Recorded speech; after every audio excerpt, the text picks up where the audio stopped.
A single piece of Lego brick is a marvel of design and engineering, but in itself it doesn't do too much. If we have a large pile of them, now that becomes an invitation for playful touching and manipulation. I can build a random 3D object, something like this, but what is it? It's hard to recognize it, and it's a bit of a challenge to categorize it.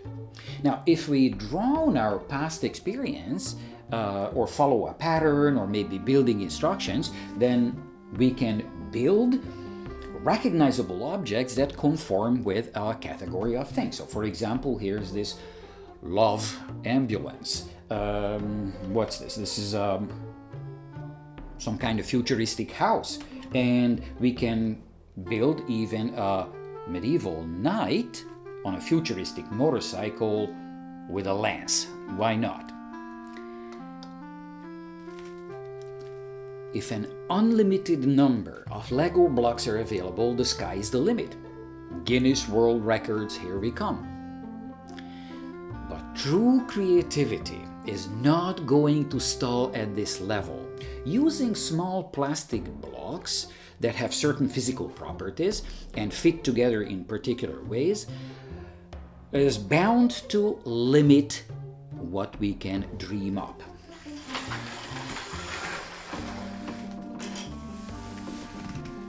The ultimate freedom for creators is when they can use anything in the world, any material, any tool, any process to create something entirely new, something that doesn't even conform with existing categories, but creates its own category.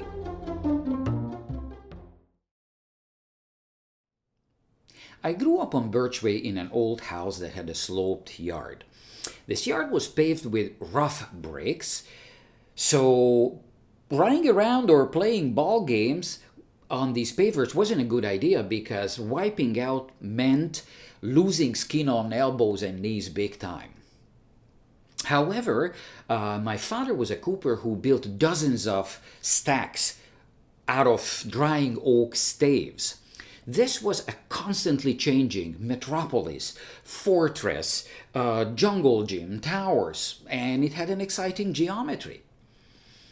The stacks were easily climbable, and I could use the individual staves as big natural Lego blocks to construct with.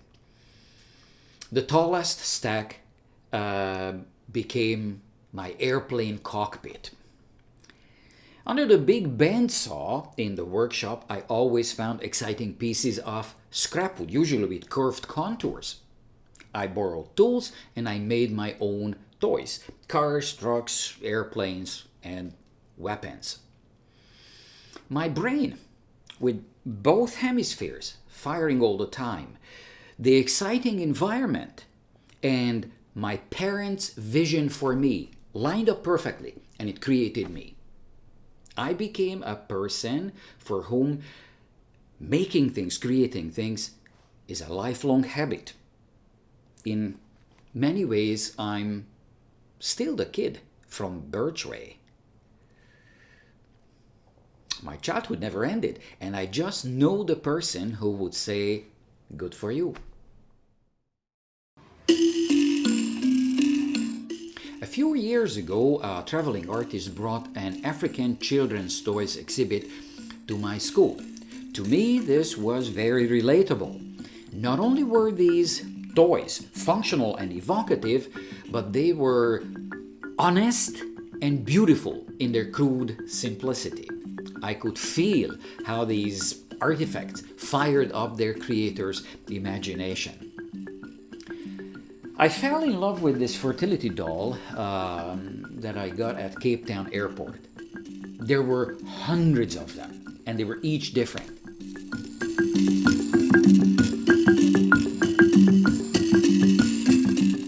To me, this is so much better than anything from Toys R Us.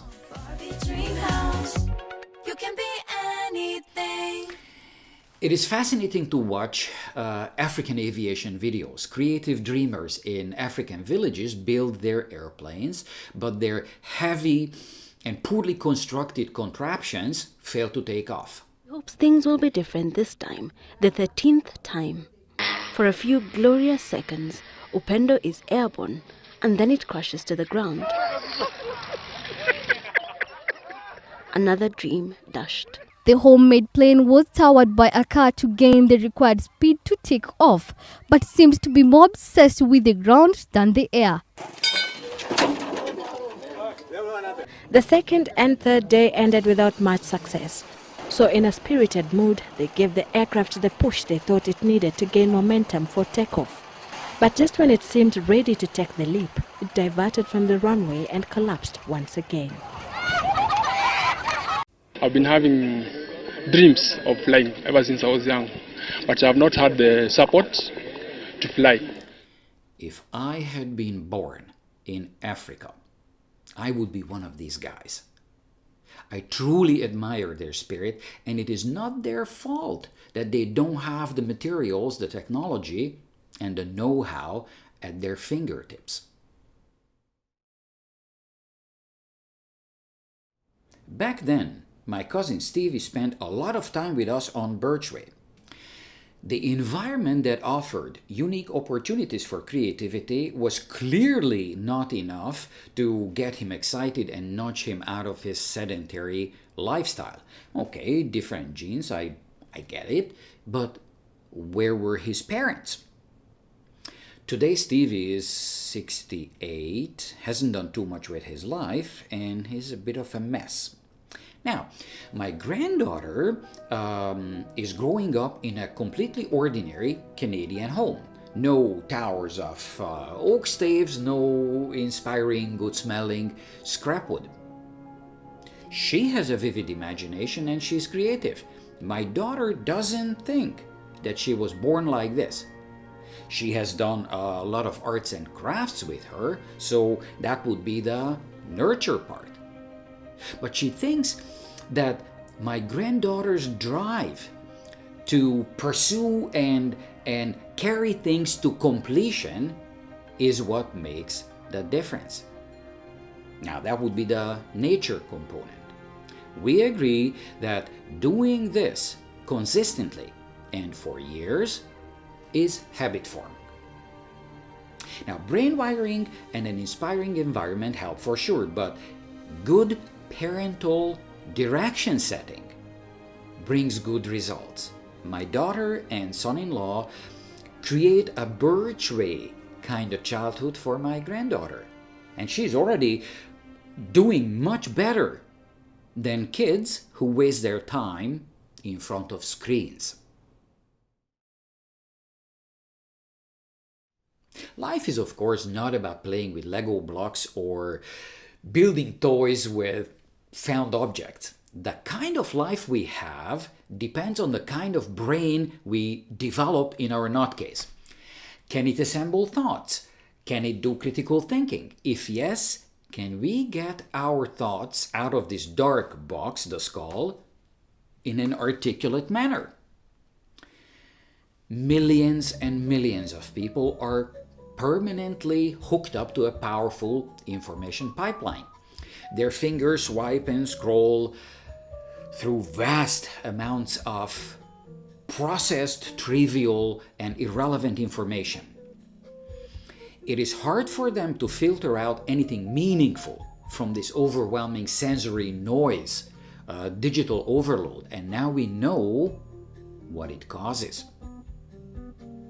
One level up are the people who are very fast in locating simple facts with media search engines. This skill, however, doesn't make a person smarter. Try to have a conversation with these fact finders that involves establishing cause and effect relationships and discerning patterns. Some people are able to formulate thoughts and do higher level thinking, but if their thoughts are stuck inside of them, it's useless. There are precious few who wrestle with formulating rational thoughts and find ways to precisely articulate them. And even fewer are the originals.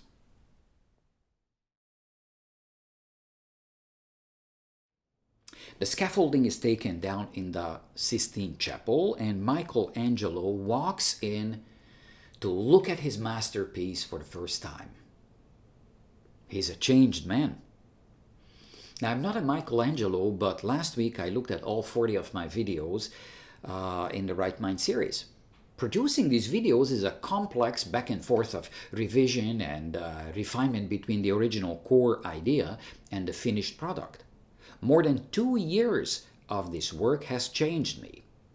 Certain things in my thinking have come into sharper focus. I have stumbled on new material, and I have a much better awareness of thinkers, past and present, who I can learn from. I have forged new pathways in my brain. So now it's easier for me to express myself with clarity and precision. And of course, this gives me a bit of a self-confidence.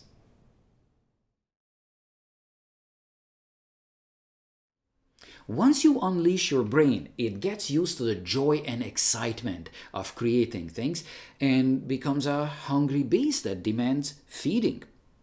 It never stops working. John Cleese knows a thing or two about creativity. Here is his famous example. He lost a script. The next morning he had to retype it from memory. To his surprise, overnight the material got better. His brain was at it, working on it, even when he was asleep.